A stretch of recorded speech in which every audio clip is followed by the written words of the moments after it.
hablo de un documento electrónico o un documento digital, estoy hablando de un documento cuyo soporte material sea un dispositivo electrónico. Es decir, que el documento pueda ser leído a través de algún dispositivo. Y un documento digitalizado es aquel documento físico que se escanea, ¿verdad? Entonces, la factura electrónica o los documentos tributarios electrónicos son documentos electrónicos cuyo soporte digital principal es un dispositivo. Serán documentos que se generen a través de una computadora utilizando un servicio de certificación a través del Internet, comunicándonos con la SAT y obteniendo un soporte electrónico, ¿verdad? Entonces, yo hago todo ese proceso desde la generación hasta el envío a la SAT electrónicamente y únicamente a la persona, al contribuyente, pues yo le entrego una factura física, se la puedo imprimir o se la puedo enviar a un correo electrónico para que quede 100% un proceso electrónico. Pero bueno, todo esto que yo les acabo de decir lo voy a explicar de forma más detallada.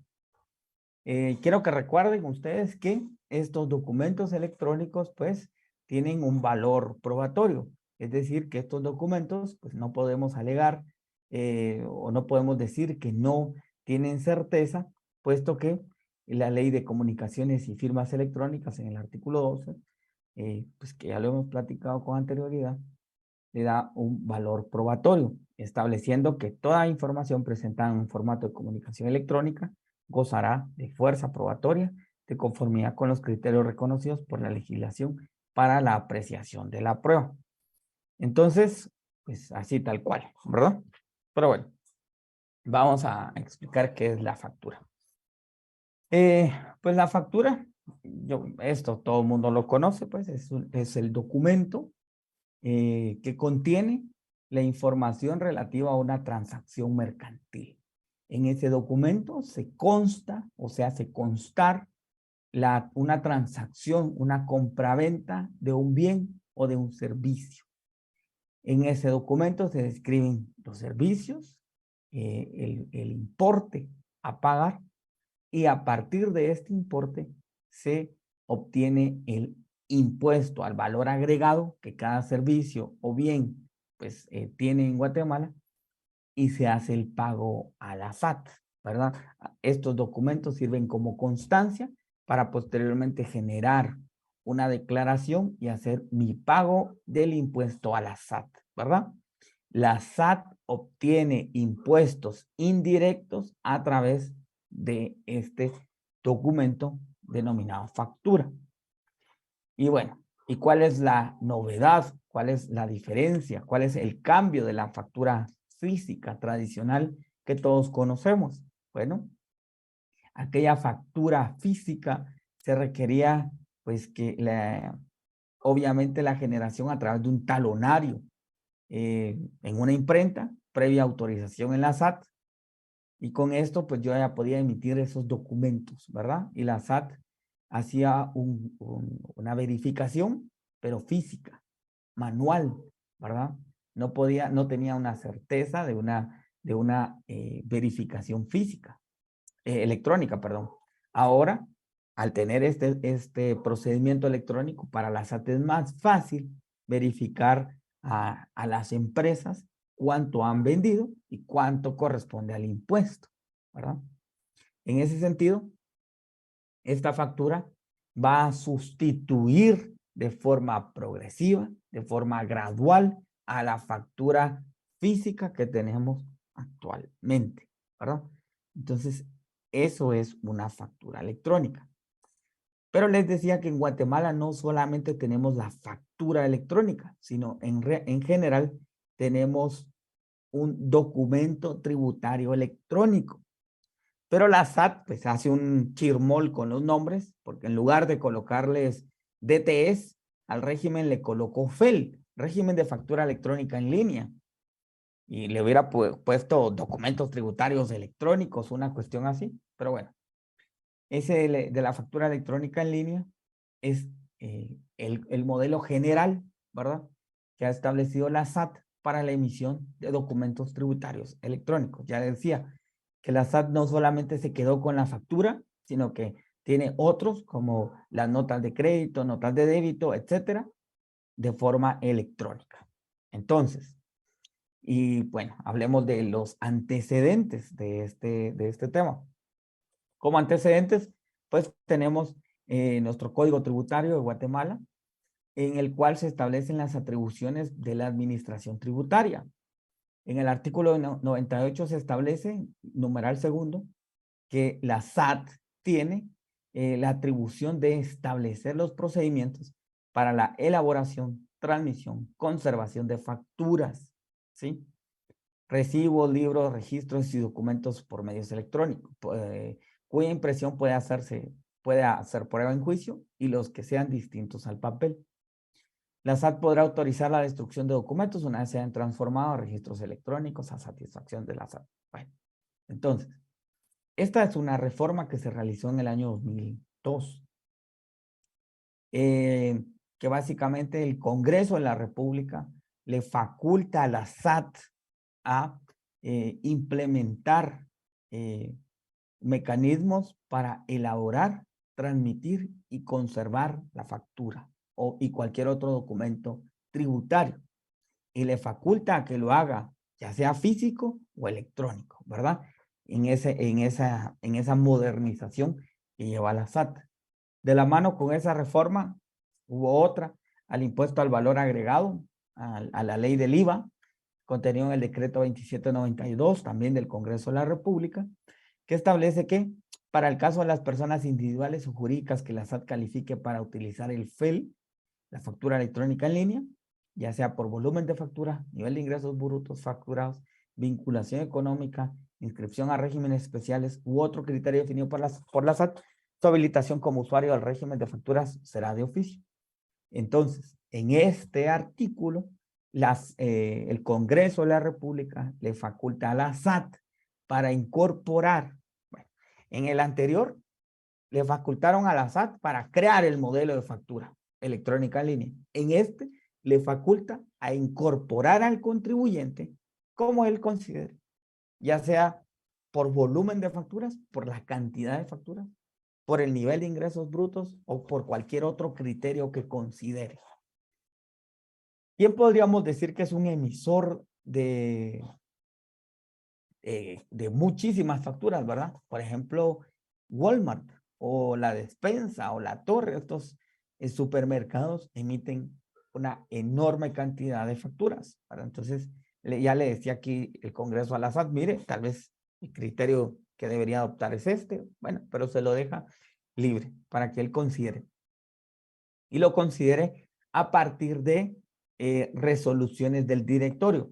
Si ustedes se recuerdan, la SAT, pues, para su administración tiene un superintendente y tiene un directorio integrado por miembros de diversos sectores, por ejemplo, del Ejecutivo, Ministerio de Finanzas, Ministerio de Economía, obviamente el de la SAT.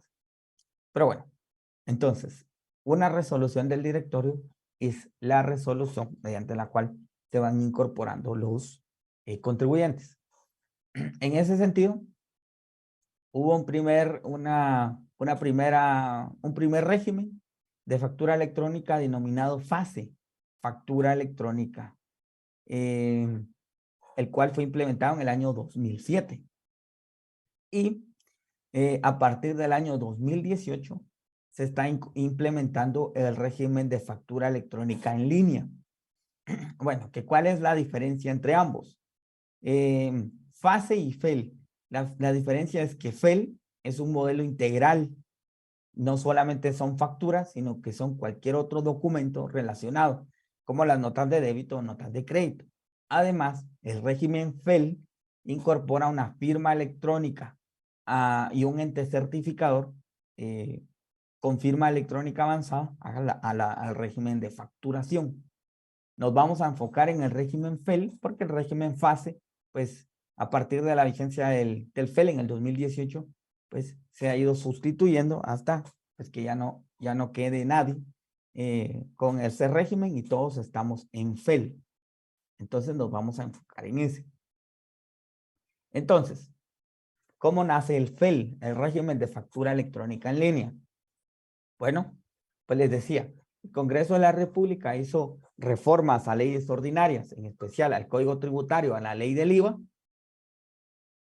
facultando a la SAT para emitir a través de acuerdos del directorio disposiciones que le permitieran instaurar un régimen de facturación electrónica en línea e incorporar a los contribuyentes a este régimen.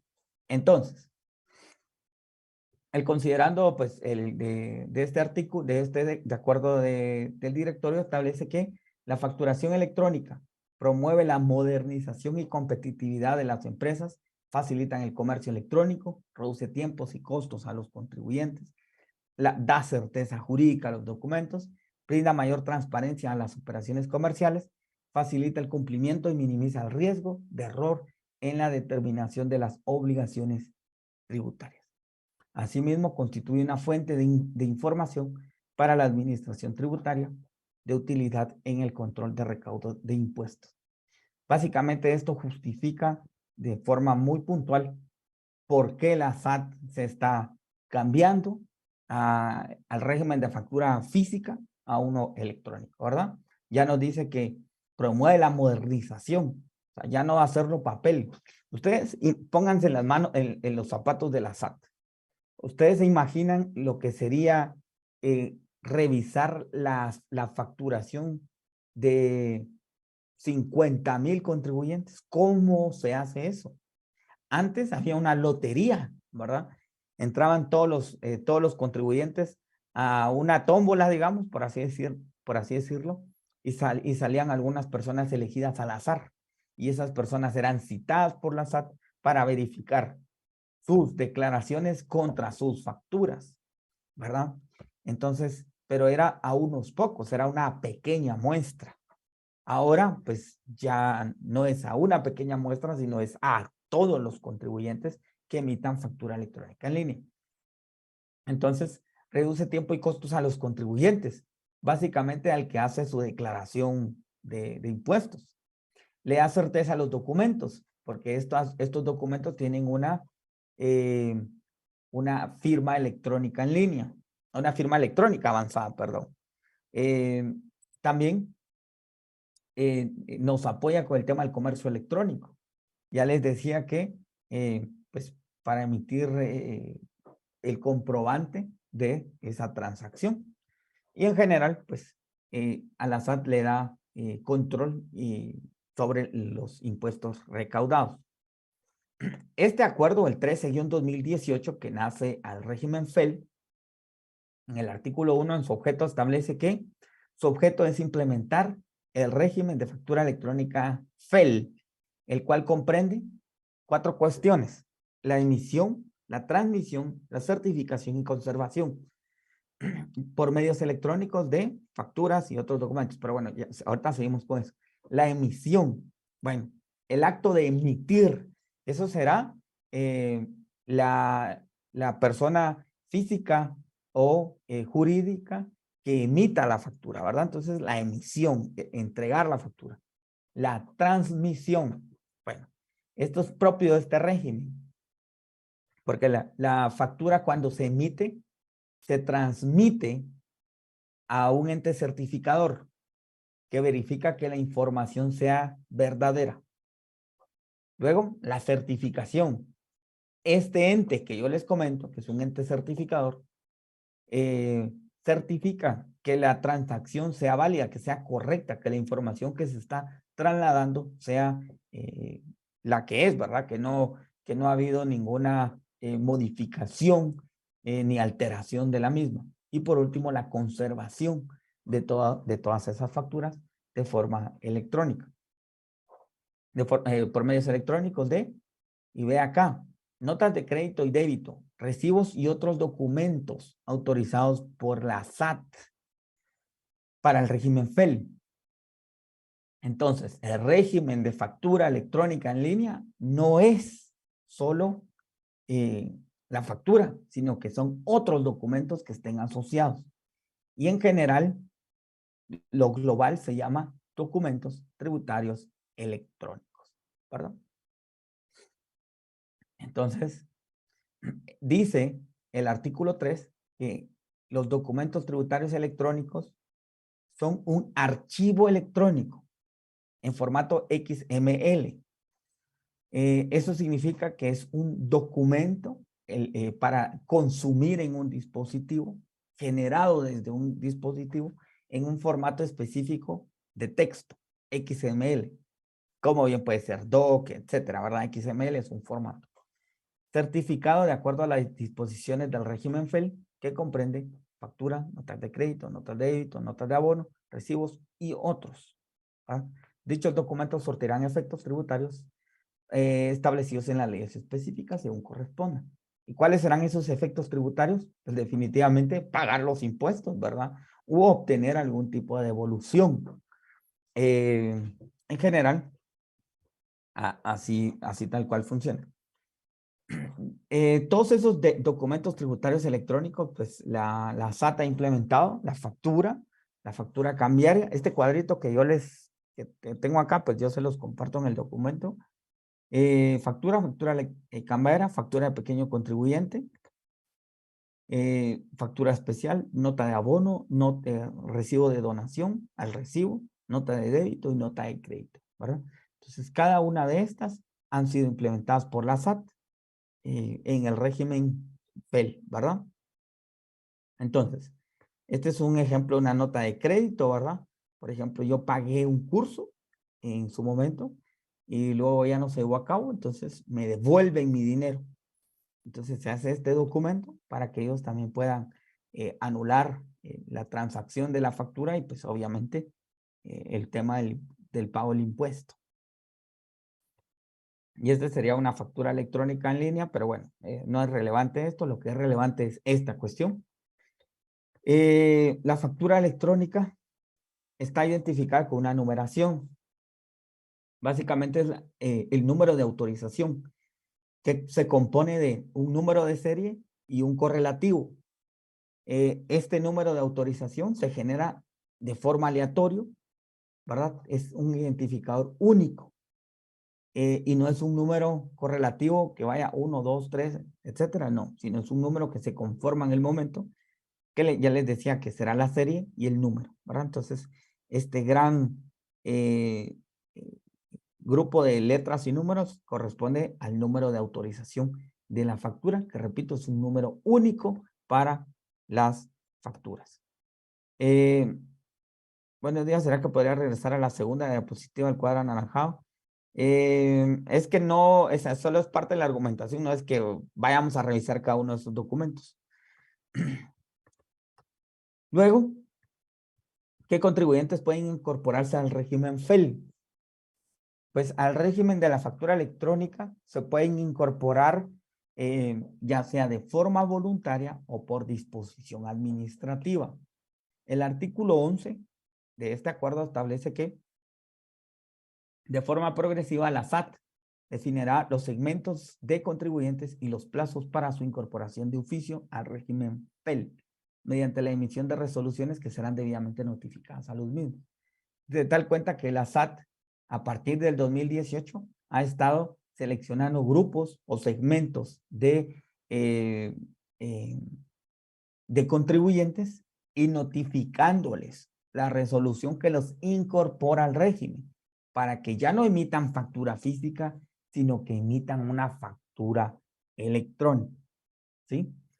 Y bueno, también la ley establece, o mejor dicho, este acuerdo del directorio, en su artículo 12, que de igual forma puede hacerse de forma voluntaria. En el artículo 12, los contribuyentes que cumplan con los requisitos para habilitarse al régimen FEL, ya vamos a ver cuáles son esos requisitos, podrán hacerlo de forma voluntaria a través de la plataforma virtual que la SAT disponga, en la cual se les notificará que cuentan con un plazo máximo de 6 meses para el uso de las autorizaciones vigentes de otros medios y formas de emisión de documentos tributarios y autorizaciones para emitir facturas y otros documentos con NIT.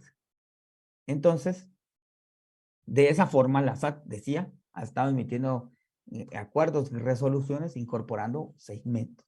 De tal cuenta que, por ejemplo, en el año 2019 emite el acuerdo directorio 26-2019 y modifica el artículo 28, indicando que a partir del 1 de junio del 2021, el año pasado, el régimen FEL será el único medio que la SAT autorizará para la emisión de documentos tributarios a las personas que se inscriban por primera vez para realizar una actividad económica. De tal cuenta que si usted quiere habilitarse, tiene un negocio y va a inscribirse por primera vez a la SAT, únicamente le autorizarán la emisión de facturas electrónicas. Pero bueno, ¿y cuáles serán esos requisitos para que usted emita facturas electrónicas? Bueno, pues básicamente son 5 requisitos muy sencillos. El primero de ellos, que usted cuente con agencia virtual. ¿Qué es eso? Bueno, pues en la página web de la SAT existe una opción que se llama agencia virtual. Bueno, esta agencia virtual, usted puede ir a alguna agencia de la SAT y pues pedir la habilitación de la misma. Yo creo que ya lo puede hacer sin necesidad de ir a la agencia de la SAT, pero bueno, tiene una agencia virtual propia, ¿verdad? Suya. Cuando usted ingresa, pues buenos días, don Neri López, agencia virtual. Luego, el siguiente requisito es que usted tenga un establecimiento activo, ya sea como comerciante individual o como comerciante, empresa colectiva, pero que usted esté activo para emitir facturas por bienes o servicios. Hay que darse de alta. 2, obviamente estar afiliado al IVA. 3, es necesario actualizar el registro tributario unificado, el RTU. ¿Sí? Básicamente ahí tenemos, actualizamos nuestra sede fiscal, datos de identidad, etc. Y por último, estar al día en el cumplimiento de las obligaciones tributarias. Entonces, cuando la SAT a usted le notifica, señor, usted se va a pasar al régimen FEL, pues obviamente usted tiene un establecimiento activo, está afiliado al IVA y le tocará actualizar el RTU y verificar que esté al día en el cumplimiento de sus obligaciones. Con esos 5 requisitos, usted ya podría emitir facturas electrónicas. Ya voy a mostrar eso. ¿Y cómo funciona esto de la factura electrónica? Es bien sencillo. Básicamente, el primer paso sería la emisión. Esta emisión se da en el local donde se venden esos servicios, ¿verdad? O esos bienes. Entonces, el emisor, que será ese lugar que vende bienes y servicios, pues le emite al cliente. Le dice cuáles son sus datos, su NIT, etcétera. Coloca los datos, pues a través de una conexión a internet, viaja hacia un ente certificador, que bien puede ser la misma SAT u otros, ya voy a hablar de los entes certificadores. Cuando llega a la SAT, cuando verifica verifica el ente certificador, también lo envía a la SAT. Regresa la información de que es correcta y se entrega a la persona, ¿verdad? ¿A quién se entrega? A ese que está adquiriendo el bien y servicio. La entrega puede ser física o electrónica. Se puede mandar por correo o puede ser física. Entonces, la factura electrónica, y ahí viene la confusión de muchos. Pero mire, factura electrónica no es porque me están dando un papelito. Sí, sí le están dando un papelito. Pero el proceso para la generación, certificación y conservación está haciendo todo electrónico. A usted lo que le están entregando es una constancia física de todo el proceso de la generación, certificación y conservación de esa factura. Usted le está entregando una constancia física. Pero todo el procedimiento que hubo atrás, básicamente fue, cuando yo emití la factura, voy a la SAT, deposito esa información en la SAT y regreso. De tal cuenta que cuando yo se la entrego a usted, yo ya también informé a la SAT de que hice esa venta de ese bien o ese servicio. Y le entrego a usted. Entonces, ya está anotado en la SAT que yo hice esa transacción y que usted también, obviamente. Y a usted, pues, le entregan una constancia que bien puede ser física o puede ser electrónica. Entonces, hablando de esto, ¿verdad? De ese procedimiento, pues, tenemos quiénes son los que intervienen o los involucrados. Primero que nada, el emisor, que decíamos que será ese lugar físico o no, en el cual se vendan bienes y servicios, ¿verdad? Es el vendedor. Posteriormente, cuando se emite la factura, interviene el certificador, que es una persona individual o jurídica que realiza un proceso de certificación en el cual se garantiza que esa información es fidedigna, es correcta, que no sea alterada por nadie. Eso certifica este ente y almacena las facturas electrónicas y transmite esta información a la SAT, ¿verdad? Le llega a la SAT de forma electrónica. La SAT recibe esta información en sus servidores, la almacena y devuelve esta información al certificador y al emisor. Y por último, el receptor, que es la persona individual o jurídica que compró un bien o un servicio y a quién se le está emitiendo ese documento tributario electrónico. Entonces, hablemos de estos certificadores de documentos tributarios electrónicos. Miren, básicamente, el ente certificador es una persona individual o jurídica que está autorizada por la SAT. En este momento hay autorizados 20 emisores o certificadores. ¿Que quiénes son estas personas? Bueno, es una persona individual o jurídica que tenga la capacidad tecnológica para emitir certificaciones de autenticidad de información.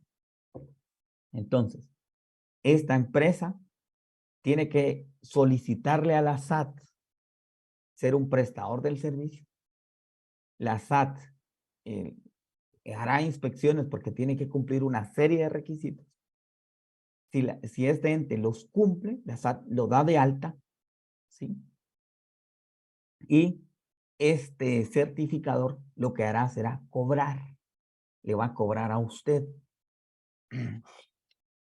Este certificador puede ser cualquiera de estos que yo le decía, estos 20 que ya existen actualmente, o la propia SAT. Entonces, ¿cuál es la diferencia? La SAT es un certificador gratuito para toda la población. Y el ente certificador es un ente que le va a cobrar a usted. ¿Por qué? Bueno, si usted va a emitir una factura electrónica, ¿usted qué tiene que hacer? Ir a la página web de la SAT, ingresar a agencia virtual y generar su factura. Eso por cada venta que usted haga. ¿Usted se imagina al cajero de Walmart haciendo eso cada vez que alguien llega a comprar? Pues no, obviamente no. Entonces, este certificador lo que hace es prestar su servicio a una empresa, ajustar el servicio a su sistema para que Walmart, por ejemplo, no tenga que cambiar de sistema, sino de su propio sistema, siga haciendo las transacciones y genere la factura de forma electrónica. Y el certificador lo manda, ¿verdad? Entonces, el cajero de Walmart no tiene que estar entrando a la página web de la SAT, sino que lo tiene que hacer desde su propio sistema, ¿verdad? Entonces, básicamente, esto es lo que hace CDT, ese certificador, y por este servicio cobra, ¿verdad? Una cantidad de dinero. Entonces, ese certificador puede ser la misma SAT. Aquí les voy a explicar cómo tendría que hacer eso. Haga de cuenta que usted quiere emitir facturas electrónicas, va a la página web de la SAT, ingresa a su agencia virtual con su usuario y su contraseña. Acá usted se puede habilitar como emisor. Al darle clic en esto, le va a pedir los requisitos, ¿sí? Si usted cumple con los requisitos, se van a poner todos estos en verde y si no, tendría que hacer el trámite para que todos estos estén en verde y cumplir con los requisitos. Cuando cumpla con los requisitos, va a generar una firma electrónica simple que le va a entregar la SAT, que será su usuario y su contraseña, ¿verdad? Acepta los términos y condiciones de este servicio y a partir de eso usted ya es emisor de facturas electrónicas. Entonces, cada vez que usted tenga un cliente, tiene que ir de nuevo a agencia virtual, emitir documento tributario electrónico, va a ingresar los datos del vendedor, perdón, del comprador, qué fecha la está emitiendo, qué tipo de DTE está emitiendo y describir los bienes y servicios, la cantidad, el precio unitario, el precio total. Cuando ya haya finalizado, pues finaliza el trámite y listo. Genera usted la factura electrónica. Factura, ¿qué proceso hizo atrás? Bueno, primero que nada, cuando usted hace esto, va al certificador, verifica que la información pues, sea correcta, que no haya sido interferida de alguna forma en su envío. La anota en los servidores de SAT, donde ya queda un registro de la transacción y regresa. Entonces ya hizo todo el procedimiento de forma electrónica. Entonces a usted ya le entregan ese documento, ya sea físico o que se lo manden a su correo, ¿verdad? Pero todo el procedimiento atrás fue electrónico, ¿verdad? Entonces, como ven, realmente ese tema de factura electrónica, pues no es un tema complejo. Solo es de apuntar los plazos y luego se agarra práctica. Exacto, exacto. Exacto, así tal cual, no es una cuestión complicada. Y como ven, pues en el tema de la legislación, pues no, no es que haya tantísimo, ¿verdad? Un par de fundamentos y los acuerdos del directorio. Y básicamente ese es el resumen de ese tema. Ahora vamos a hablar de la póliza electrónica. Hablando de documentos electrónicos, pues con el tema de las pólizas. No me voy a referir a las pólizas de seguros o reaseguradoras, sino que pólizas de importación y exportación. Entonces, cuando yo hablo de pólizas, estoy hablando de un documento en el cual se hace constar el ingreso o salida de productos, ¿verdad? Es un documento que legaliza el ingreso de productos al país. En Guatemala, pues, tenemos múltiples aduanas, tanto físicas como marítimas o aéreas, ¿verdad? Hay muchas aduanas. De todos los países, pues, vienen productos, ya sea por carretera, por barco, por avión, y esos productos, cuando ingresan al territorio nacional, tienen que tener una póliza. Esa póliza será el documento que genere, pues, que se genera aquí en Guatemala, en el cual se hará constar el producto y, pues, nos va a servir para pagar el impuesto que corresponda. Estas pólizas tradicionalmente habían sido físicas, pero en ese plan de modernización de la SAT, que de verdad, para mí, Neri López, la SAT es de lo mejor que tenemos en Guatemala respecto a todo el tema tecnológico. Lo que han hecho ha sido muy bueno. Cambian y modernizan de pólizas físicas a pólizas electrónicas. Pólizas que pueden ser consultadas en cualquier momento desde cualquier lugar. Con el tema de las pólizas, nuestro fundamento pues es la ley, perdón, el Código Aduanero Uniforme Centroamericano, el CAUCA, y la Ley Nacional de Aduanas, donde básicamente se establece pues la posibilidad de utilizar pólizas tanto físicas como electrónicas, ¿verdad? En ese sentido, pues la SAT ha creado estas pólizas y pues vamos a hablar de las tres tipos de pólizas que existen actualmente. Exacto, obviamente. Los de los certificadores me quedo duda, creí que la SAT era el certificador. José Ortiz, sí, la SAT es un certificador gratis. Pero si usted quiere un certificador que le ofrezca un servicio más personalizado a usted, usted tendría que pagar a un certificador pagado, a un certificador privado, perdón.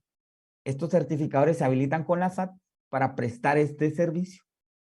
Y pues actualmente hay 20 prestadores del servicio habilitados, ¿verdad?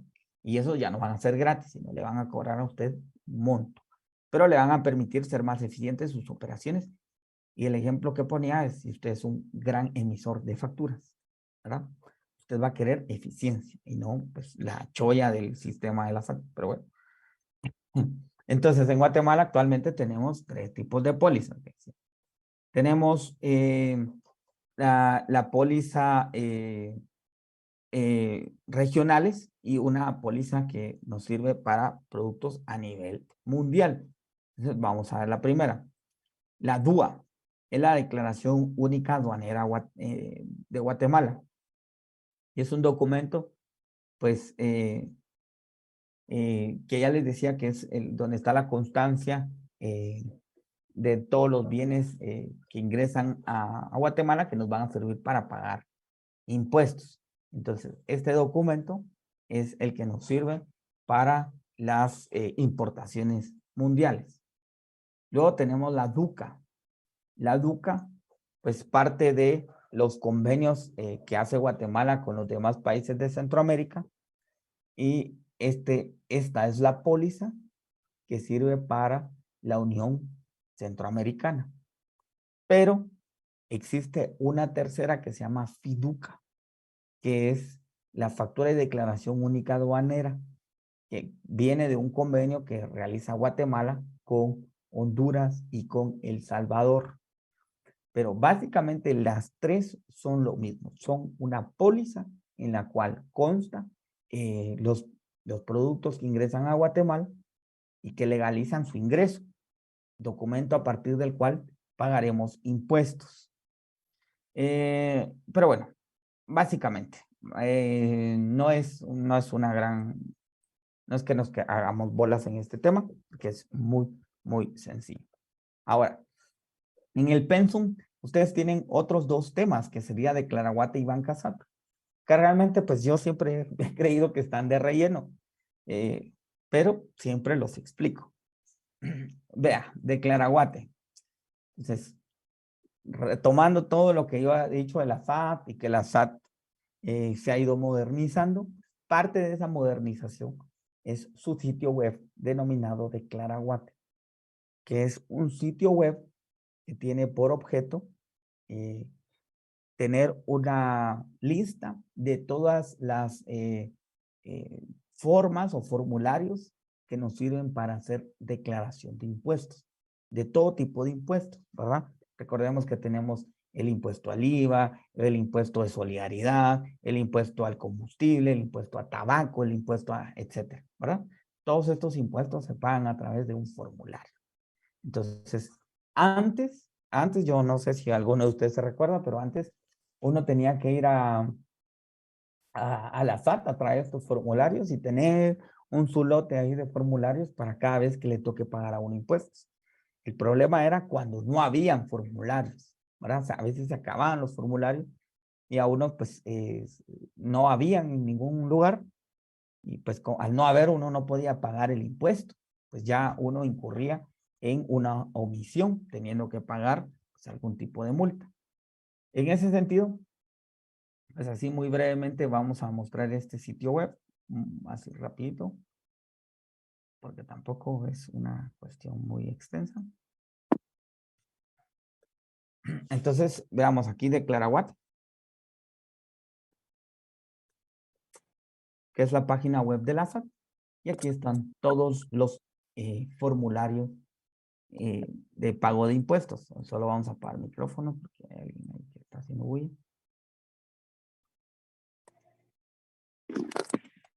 Listo. Bueno. Entonces, estos formularios los podríamos pagar acá. Entonces, veamos este. ISR mensual. Bueno, entonces vamos a llenar este. Este es un código para evitar que lo generen máquinas. Entonces, como ven, aquí está la opción ISR mensual. Vamos a colocar el NIT, etcétera, del contribuyente, el periodo y el monto a pagar. Entonces, todo esto se genera en este formulario Luego le podemos dar clic en guardar. Ese guardar me va a generar un número de formulario y esto se relaciona con el siguiente tema. Entonces, después de haber generado mi formulario, ya sea lo puedo imprimir e irlo a pagar al banco físico o tenerlo en electrónico e ir a la opción que se llama Banca SAT. Que la Banca SAT es un convenio que tiene la SAT, la Superintendencia de Administración Tributarias, con la banca, ¿verdad? Con todas las instituciones bancarias para que éstas le presten un servicio a sus usuarios denominado Banca SAT, que es una opción específica en su banca en línea para pagar impuestos. Como ven, pues esta es una captura de mi banca, ya algo viejita, ¿verdad? Donde básicamente aquí tengo la opción Banca SAT, acá abajo, y ya me aparecen las opciones. Una de ellas es el pago de impuestos. Aquí tengo Declaraguate. Al darle clic en esto, yo ingreso el número del formulario y estos dos servicios están conectados. Yo acá hago el pago de aquel formulario y listo, ¿verdad? Ya hice mi declaración de impuestos, generando el formulario electrónico y pagándolo en mi banca electrónica, ¿verdad? Entonces ya hice el pago de impuestos sin necesidad de salir de mi casa. Y bueno, básicamente eso es, ¿verdad? Eso es básicamente la SAT, el servicio de banca SAT. Solo voy a apagar micrófonos de nuevo. Y listo. Y bueno, este chiste ya está un poco a destiempo, pero bueno, aplica, ¿verdad? Aquí preparándome para pelear en la cena del 31 los terrenos del abuelo. Pero bueno, gracias a ustedes por su tiempo y atención. Hay un par de cuestiones que comentar. Ayer me comentó Rosy de alguno de ustedes que tienen problemas con sus notas o que no aparecían por algún motivo. Entonces, ya tengo yo ya tengo aquí ¿cómo se llama? El listadito. Entonces, lo voy a revisar inmediatamente. Ahorita me voy a quedar revisando esto porque pues en la mañana pues yo trabajo y pues no me dio tiempo de revisarlo. Lo voy a revisar inmediatamente. También pues les voy a compartir el documento, aunque no quisiera porque de verdad me tienen molesto esos sus exámenes, pero bueno, les voy a compartir. Pero no somos todos listos. Sí, no te dan Hay pena. unos que nos esforzamos mucho. Les voy a compartir el documento y listo, ¿verdad? De todos modos, nos vemos mañana porque mañana tenemos clase, ¿verdad? Nos vemos mañana primeramente, Dios. Muchas gracias a todos, que tengan una excelente tarde. El que se enoja. Tarde, Ligneri. Feliz tarde. Gracias, licenciado. Linda tarde. Feliz el tarde. que Gracias, licenciado. Feliz tarde. gracias, feliz tarde.